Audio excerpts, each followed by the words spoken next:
Welcome to Old Fashioned Finance, the better. podcast that mixes cocktails and high finance. I'm your host, Caleb Frankert, and this is take two. I'm joined by my good friend and fellow money muddler, Jason Burnell. Caleb, can a podcast about finance be entertaining? Not without alcohol. All right, let's mix it up. Yeah. Look at that. That is just, it's magic. That's a pretty drink. I sure hope it tastes as good as it looks. Smells good. Yeah. Smells Mint. good. Oh, Jen drinks. Yeah, it looks like a whiskey drink, but it's not. Yeah. It's, well, what's the color in there? Is it the?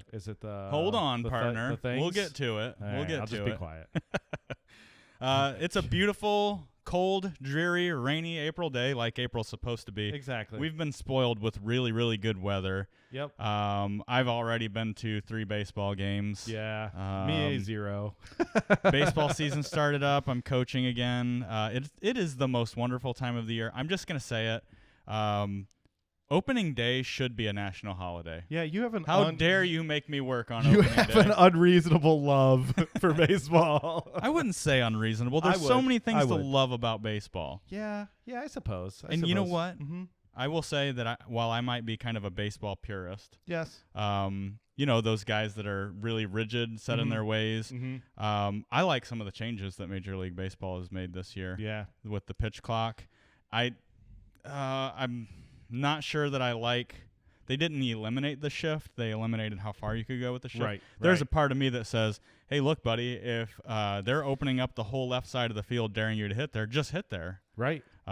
But it is making for more exciting games, more hits, more stolen bases, shorter game times.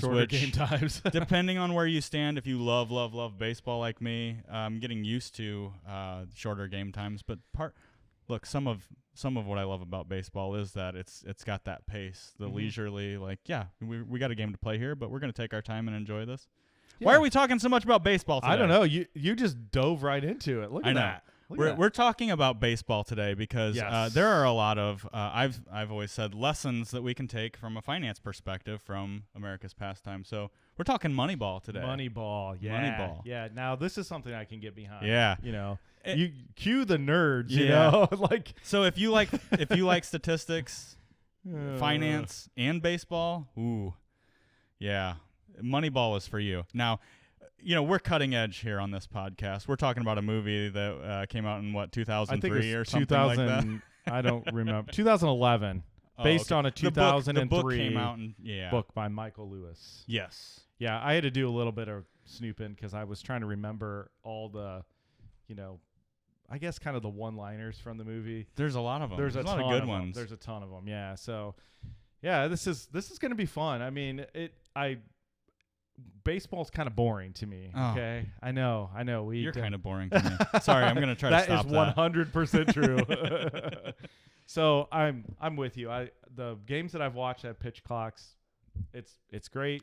Yeah, I mean they've cut the average game time down a half an hour. So you just wonder in these cases, which is what we're going to talk about today, is like they just threw baseball teams throw piles of money, especially the team that's on your hat, at winning, right? Yes. I mean.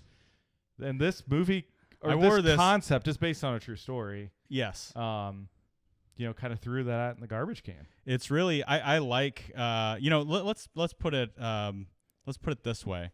The meme stock craze, you know, AMC and GameStop and you know all that craziness that was going on.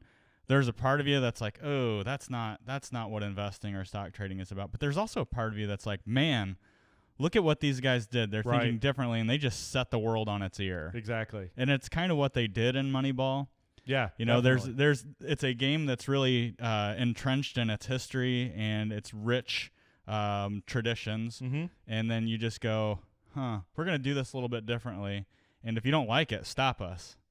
Yeah, and I think of a lot of things in this world that are that way. Mm-hmm. People are like absolutely not going to change the way that they've been thinking. That's why I like the shift in baseball, though. Right. Because from an analytics perspective, from a, you know, as a coach, right? You say, why don't I stack 4 guys on this side of the field and say, I know you can't hit to the third base side, so go ahead and try you. If you're so good, Mr. Professional Baseball Player, I dare you. Right. And you know what? If you do poke one through, hats off to you, sir. Yeah. Good job. The stats are in my favor, right? Yeah, and so the shift is something that kind of set baseball on its ear at one point. All right, let's drink. But I guess what I'm getting at is there are a lot of lessons that we can take out of this I would call beautiful game. But let's get into the beautiful drink, I guess. All right, let's do that. So what we're drinking today here, this lovely drink, is called a Cooperstown. Oh, okay. Now I get it. I'm like really unprepared today, so Yeah, it's all right. I was like maybe like a highball or something like that. No, a Cooperstown. That That's makes where perfect the sense. Baseball Hall of Fame is at. Yep. Right? That makes a lot of sense. So what do we got? Looks like a whiskey drink, however, it is not. The base on this is 1.5 ounces of gin. Yes. So we used this is kind of it's Kirkland because we're out of Tanqueray right now. We have Norlet. You know what, though? That one's too florally. Too florally? Yeah, this is a London dry gin, kind of that. Yeah. That's the most like Tanqueray. Yeah. I think that It's we probably have. the same stuff. It might be. So 1.5 ounces of gin, 3/4 of an ounce of Martini and Rossi sweet vermouth. Yep. Typically I'd prefer Carpano, but I can't find it. We must have drank it all. And then we've got a white vermouth aperitif. We use Lillet. Yeah, which we haven't. We've used this in other drinks, but it's been a while. Mm-hmm. And I think we tried this by itself and actually kind of liked it. Yeah. So, it says served well, best chilled. Well, we got it chilled. Oh, okay. Yeah, okay. I mixed it in a mixing glass. I got it. Okay. So, sweet. But yeah, some kind of a white vermouth or a drier white wine could do in a pinch. And then 2 dashes of orange bitters. Or 7. I put generous dashes in there. So we're getting the color probably from the vermouth. The vermouth, yeah, and yeah. I would say. we got kind of that yellowish color in that white. I mean, it really looks like a bourbon drink. That's what it does. Surprising to me. So I put a couple mint leaves in when I mix a drink, and then garnish with a sprig so that's too. Dirt is what you're trying to tell me. Yeah, it could just be dirt from the ground. Anyway, we put all that into a mixing glass, stirred it up with ice, chilled it, strained it, and you have this lovely drink here. So let's go in for a taste. Cheers. Cheers to baseball.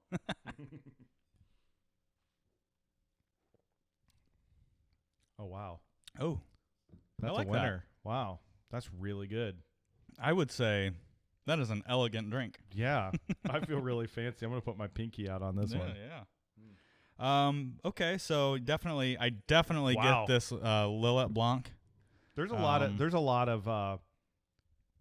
power behind that. I'm surprised. Yeah.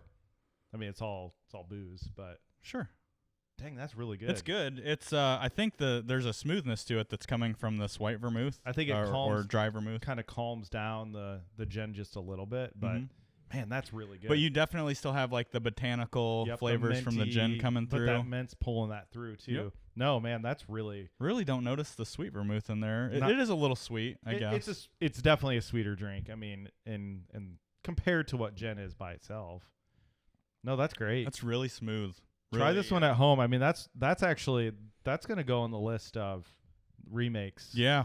I think what's going to make or break this is the vermouth that you're using. So like anything else, if we did use Carpano Antique, I'm sure we'd like it more. Yeah, exactly. And definitely using Lillet rather than just a standard off the dry wall vermouth. It's definitely imparting its own flavor there. So I think, and I've said it a few times before, this could be a really good blank canvas drink that you can kind of plug and play some of the ingredients, not lose the integrity of the drink, but also spice it up and kind of get a different, different flavor profile going. Sometimes with mint drinks, I kind of get that it's almost overly florally. I guess the botanical word is probably almost like dirt. Well, it sometimes tastes like earthy. And I'm not getting that here. So that's good for me. I'm sure it's that sweet, the sweetness coming through, kind of masking some of that. But this is really good. That's a keeper. The other thing I'll say about the mint is don't muddle the mint leaves in when you're mixing it up. Right? Yep, just stir them in. You just get a little bit of the essence in there. Honestly, you get the smell from the mint sprig here when you go in for a sip. It's subtle. This reminds me of a Manhattan. Mm-hmm. I mean, obviously you have vermouth, but there's a lot. That perfect Manhattan recipe, not my perfect Manhattan, but I think the actual quote-unquote perfect Manhattan has half dry, half sweet vermouth. That's right. And so That's right. it is really, really similar in the construction here, except for gin is the base. Interesting. That's really good. It's a gin perfect Manhattan with mint. I don't know. It's so you have fresh breath afterwards. Yeah.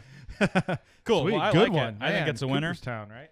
Speaking of winners, it's hard to build a winner in baseball, isn't it? Yes. I mean, wisdom from 150 years, I think the movie says. Yeah. Says that you need to spend a bunch of money. The old ways work. I mean, I think a lot of the premise of the movie, and by the way, I'm rocking the Evil Empire's hat here today. Don't get mad. I always get comments. We'll probably get the most feedback from this episode, and it'll all be Yankee hate. Watch our viewership go through the roof. It'll all be Yankee hate. But I was raised a Yankees fan because my dad was a big Reggie Jackson fan. Sure. He met Reggie back in the day when he cool. was with the Oakland A's and loved Reggie. So when he was traded to the Yankees, he just kind of stuck with the Yankees. But anyway, they had a different way and still do have a different way of building a baseball team, which is, there's no salary cap in baseball. Right. Exactly. And as quoted in the movie and the book, it's an unfair game, right? Mm-hmm. The teams with the biggest pocketbooks can pay up. But what's interesting is that doesn't always translate into wins, right? Right. Exactly. So some of the things, and my son collects baseball cards now and stuff, and we'll look at the back of the card. We'll look at batting average and home runs and RBIs, all things that he understands about the game. Like, okay, yeah, so this guy's really good because of this. And after Moneyball, you go, let's look at his on-base percentage. Let's look at his slugging average. Right, exactly. Right? And some of those concepts, I think, like for my 10-year-old son, he's like, I don't know what that means. So how many home runs did he hit?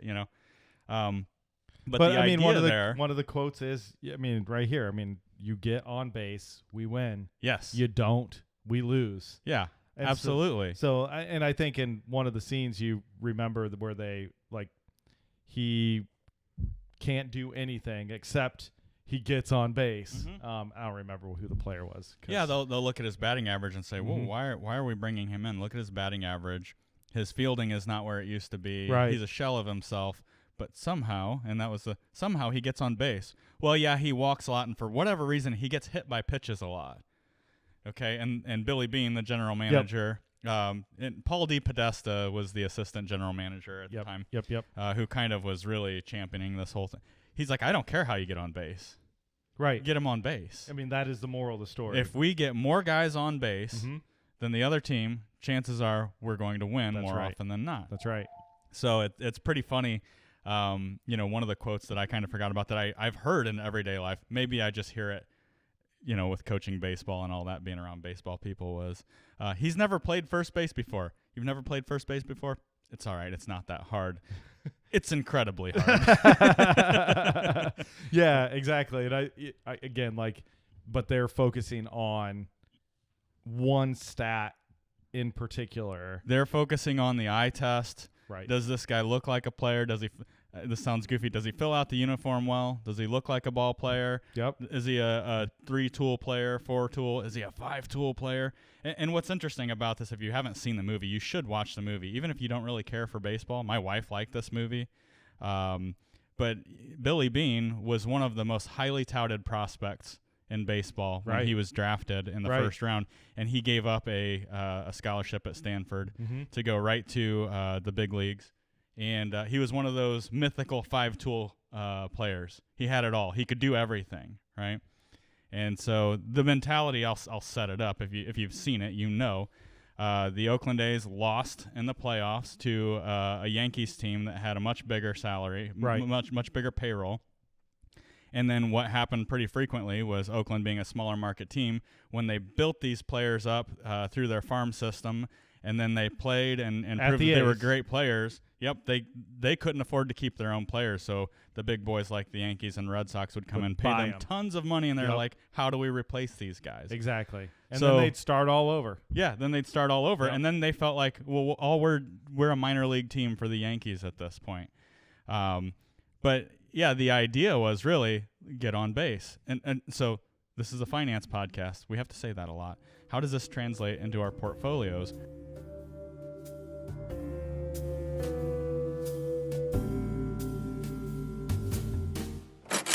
I would say one of the most obvious things is, especially for new investors, right? We hear about the Googles, Apples, Amazons, those big heavy hitter companies. We actually just had this conversation this morning about, the get rich quick kind of. Yeah.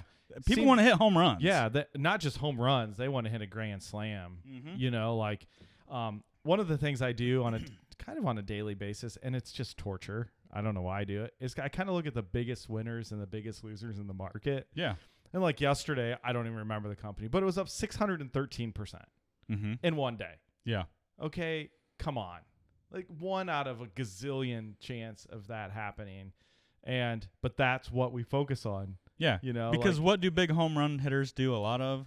Strike out. I thought you were going to say brag. Well, that chicks too. dig the long ball. But, and I think that's the point there is, and it's funny too, the way that baseball analytics has gone since this movie.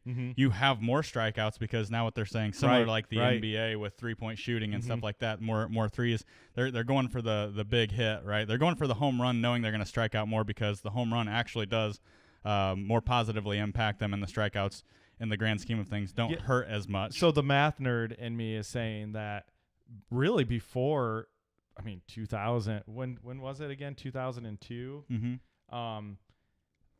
The analytics side of sports altogether was really very weak. They kept stats, but they didn't necessarily draw conclusions. They were focusing on the wrong things. And batting average, runs batted in, home runs. Not that those things are bad, because usually those did equate to a high on-base percentage or a high slugging average. This was a new ratio. It was like the stats that they were focused on versus their salary. Yes, exactly. The value. Right. The value side of this is really fascinating. The example in the movie is, Jason Giambi, who ended up going on to play for the Yankees and do some pretty good things with the Yankees too.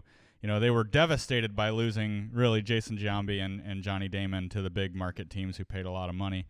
And, they're all sitting there in the war room saying, how do we replace Giambi? There's not a first baseman out there like him. How do we replace him? And Paul DePodesta's whole Moneyball analytics, mentality was, we don't actually, but we can go out and we can get 3 guys that do this, and this, and pay them way, way, way less, kind of platoon the position, right? And we've replaced him. We've replaced it. You shouldn't be paying for players. You should be paying for wins. So quote from the movie, you won the exact same number of games that the Yankees won, but the Yankees spent $1.4 million per win. Yeah. And you paid $260,000. Yeah. Per win. Still a lot of money, don't get me wrong, but that payroll, $44 million versus $125 million, I think it was that year. Yeah, something like that. Yeah, that would equate, yeah. Yeah. Jeez. So the idea there was, okay, they know they've got good players, but also what happens with good players is they don't remain the best players always, right? There's a correlation there where diminishing returns, right? Absolutely. Yeah. Players age, they get injured, you're still paying them a bunch of money. Now what are you getting for them? How do we translate that into investing, Jason? Yeah, it definitely, in an everyday scenario, your high flyers don't always fly high. Exactly. And in fact, in the last couple years, we've had what's worked for most of our careers, this kind of growth focused Apples, Metas, Facebooks, Googles, Amazons, Teslas. Tesla. I say that. Yeah. You sound like someone who's got a Tesla now. A Tesla. That's like Jaguar. The only people that say that are people that own them. It's a Jaguar. So they flew high. Yeah. And returns were through the roof. Now we switched to kind of the concept of this movie. Yeah. 21, 22, more value focused. Kind of the boring, we pay a dividend. And ones that get on base. Yeah. Whether it's a walk, base hits, a hit by pitch, they're on base, right? And what do you get out of some of the big high-flying growth that's, and I'm not saying that they're done growing. No. I'm just saying think about what you're paying for these companies. Are you paying more for what they're doing today, or are you paying a premium for what they did in the past? Absolutely. And that's our tendency as investors, especially stock pickers, I would say. If you're building a portfolio, you're going to, you're going to fall into a couple of traps doing it on your own. you're either going to overpay for a company whose, I'm not even saying best days are behind them, but you're paying a premium for what they've done before you come to the table and buy them. Absolutely. Or you're on the other side and you're swinging for home runs, and I'm not saying penny stocks necessarily, but you're taking silly risks that oftentimes end up in strikeouts. Yeah, speculative. Right. Kind Bitcoin. Of, yeah. I mean, crypto. NFTs. Yeah, you feel like you're getting left behind if you don't participate in those areas. And, the reality is the base hit works in your financial plan. It works really, really well. And I tell my boys that we're coaching. We had one yesterday that he's a pretty good hitter. We had our first scrimmage, and he first hit, first at bat, nice hit into the outfield, first hit of the young season. I said, that feels good, doesn't it? Oh yeah, it feels good. Next time up, and by the way, that hit to the outfield was played cleanly, resulted in a single. All right, and then the next time up, he barely hit it out of the batter's box, hustled his butt down to first base. I said, how'd that feel? He goes, not as good. And I said, but you're here. We'll take that. We'll take an infield single. Yeah, absolutely. Right? And I think we got on base. That's the problem many times with investors. They come in thinking we have that like special knowledge, or a lot of our job is really as advisors is to make sure we don't allow you to get emotional about swinging the bat real hard, doing the old twist yourself up and ruin your back kind of thing. And I just think that investing is just so much simpler than people assume. Yeah. And that's I think that's why we have like kind of hung our hats on this, because it was kind of overlooked. Sure. It's not like on the way we invest and the way that we think our clients should invest isn't on the front page of the newspaper every day. Yeah. And so again, sometimes you feel like you've been left behind.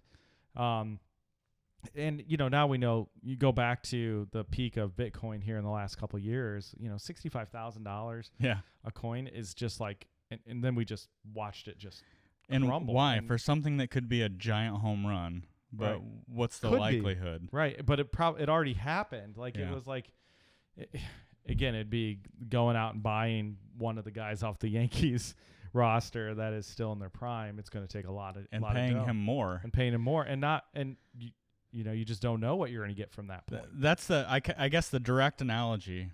It could be really overpaying for and we'll say quote unquote known commodity or something flashy, right? Nobody's going to fault you for paying up for the big name star. But at the end of the day, if you take the names away and you look at the stats, there's a lot of value out there that could be had in the free agent pool. But I would look at what's going on in the market today. And you could say, okay, well, people are still buying the big high-flying growth names. We see it every day whenever the market goes up a bunch for whatever reason. The volumes are there. These ones, people are still overpaying for them. And in the meantime, we're looking at some of these value companies that we would say, man, these guys just get it done. Every quarter, the earnings are there. The dividends are up. They're doing it. And yet their value is going lower and lower. And that would be like a major league team paying more and more and more for the big name. Yep. Not looking at the stats and just totally ignoring the good value that's out there on the board. Exactly. And I again, but as much as it is about the individual investments themselves, it's the stats of this movie, and I'm going to almost call it a discovery. Made the team. The guys who pioneered this, by the way, were not sports people. No, I mean, this is a Yale grad, never had a job in his life. Economics degree. Yeah, right? I love that. I love that part too. That just makes me so, yes! One for the nerd team. Yeah, what did his stats look like? Yeah. Anyways, the reality is that the behavior of focusing on the right thing. Yeah. It's funny in the movie, what did the one guy called him a Fabio or something like that? Yeah, we're not looking for Fabio here. Yeah. What was somebody said he fills out a uniform or something. Yeah, that's like right. That. It's like, we're not looking for Fabio. We're not looking for Fabio here. I love that. I mean, that's a great line because focusing on the behaviors, the stats that will get you to the places faster, and whatever the goal is, if it's being able to have freedom from the current job you're working in, starting a business, buying a house, whatever it is, when you put $200 aside every month to to buy that boat you wanted, and it takes you 10 years, it's not exciting. No. It's not, but it will be. It'll get you there. So I'm going to stop you because you're right. This was a great segue. You're welcome. And I don't want you to go past it because there's another big baseball fan out there who also happens to be pretty well respected in the investment community, Mr. Warren Buffett. Who dat? Yeah, who dat? He talks a lot about behavioral finance, right? And investing from a behavior standpoint. I have a couple of fun quotes here from Warren Buffett. This is interesting. So he takes a lot of those everyday investing lessons and converts it to baseball. The stock market is a no called strike game. You don't have to swing at everything. You can wait for your pitch. In addition, the problem when you're a money manager is that your fans keep yelling, "Swing, you bum!"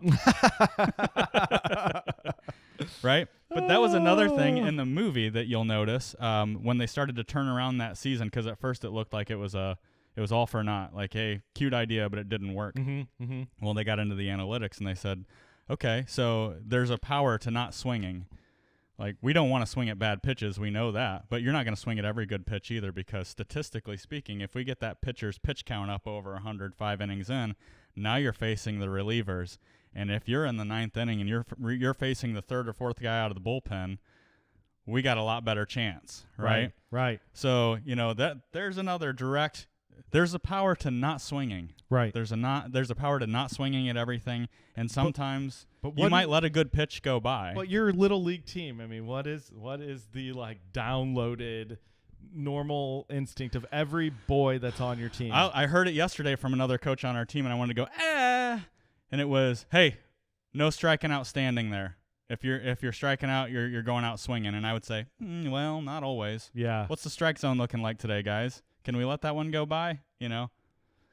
So the alternative being, and what one of the opposing coaches said, guys, let's get swinging, for crying out loud. This is a scrimmage. We can't be walking everybody. And I'm going, guys, if we're taking this many walks during the season, we're going to do all right. Exactly.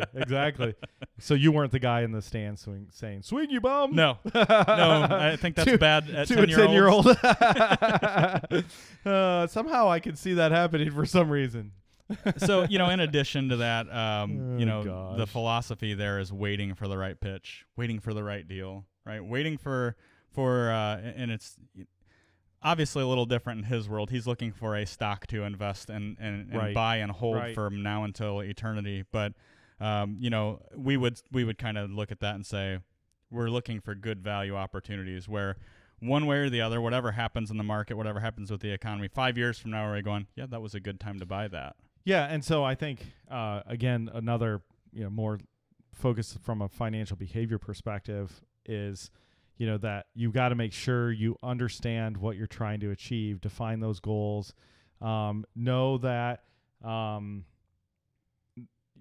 what the goal is and what will get you an edge, they're just different.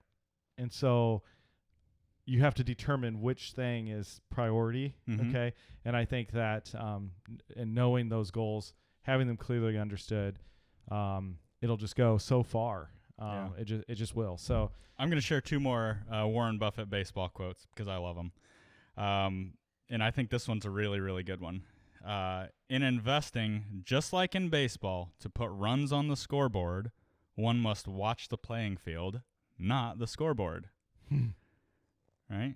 The scoreboard at the end of the game is what makes a difference, but you don't change the scoreboard by focusing on the scoreboard. That's great. It's every play on the field. So stop yelling scoreboard at the game. Yeah. Got it. And another one I thought was pretty interesting, while maybe it doesn't apply as much in what we're doing here. I've never swung at a ball while it's still in the pitcher's glove. Oh, gosh. So you could take that. He's talking about startup investments, but you could look at that as, the hotness of all the speculative investments. Well, and like, let's see, is this formidable? It's in your, again, it's the mentality of, I'm going to swing at this ball. Yeah. Right? You got to swing. You're in the batter's box. Right. No striking out standing, right? Exactly. Oh, this is awesome. I thought it was fun. Wow. Maybe I like baseball more than I let on to believe here. Yeah. Okay, we'll see. I have a hard time sitting still. There's a lot of fun money lessons with this, but for sure. If you haven't seen Moneyball, it's a great movie. Check it out. I know. Pick it up at your local Blockbuster. Yeah, there was this new movie that came out 12 years ago that you ought to check out. But it's probably in the $2 bin at Walmart. You could probably pick up the DVD. If you like this episode, and I really enjoyed preparing for this episode, again, I am unashamed. I am a baseball nut. Yes, you are. Okay? You are. If you enjoyed it as much as I did, good news, because we're going to do it again next week. Oh, yeah. We're going to talk about Major League. Oh, that's right. Just because it's a great movie. I'm just kidding. We're done with baseball. But thanks for having a drink with us this week, folks. It's time to close out the tab. If you have a question or a topic you want addressed on the Old Fashioned Finance podcast, be sure to email us at podcast@bluejfg.com. We'd love to hear from you.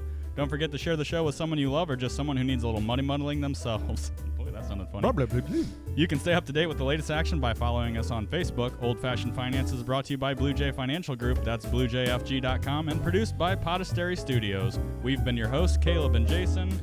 Cheers.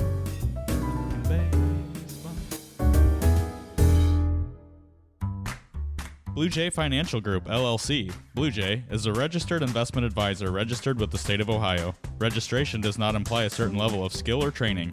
The presence of this advertisement on this podcast shall not be directly or indirectly interpreted as a solicitation of investment advisory services to persons of another jurisdiction unless otherwise permitted by statute. Follow-up or individualized responses to a consumer in a particular state by Blue Jay and the rendering of personalized investment advice for compensation shall not be made without first complying with jurisdiction requirements or pursuant an applicable state exemption. All verbal and written consent on this presentation is for information purposes only. Opinions expressed herein are solely those of Blue Jay unless otherwise specifically cited. Material presented is believed to be from reliable sources, and no representations are made by our firm as to other parties' informational accuracy or completeness. All information or ideas provided should be discussed in detail with an advisor, accountant, or legal counsel prior to implementation.